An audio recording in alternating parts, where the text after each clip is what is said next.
La signification de ce conflit russo-géorgien est à chercher dans le changement de pouvoir qui a eu lieu en Géorgie à l'initiative d'un aventurier international qui se nomme George Soros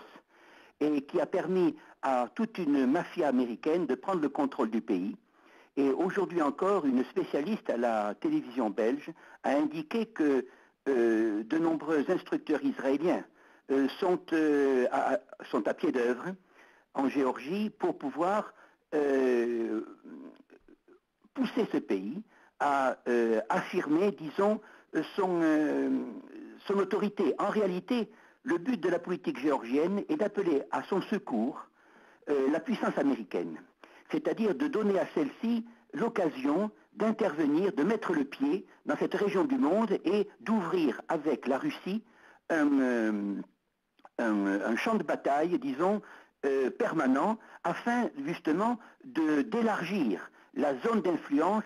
et la présence américaine. De ce côté-là, la Géorgie a profité des événements de la trêve olympique pour lancer cette offensive sur l'Ossétie, qui est une région naturellement tout à fait indépendante de la Géorgie, de même qu'elle a des difficultés avec l'Abkhazie, qui a été d'ailleurs pendant très longtemps une province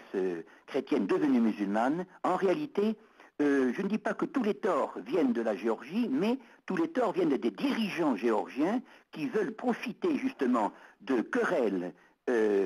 locales pour pouvoir asseoir leur puissance sur l'aide américaine. Voilà exactement quelle est la signification de ce conflit, dont, répétons-le encore, la source vient de ce que ce fameux financier George Soros a fait il y a quelques années, lorsqu'il a voulu entraîner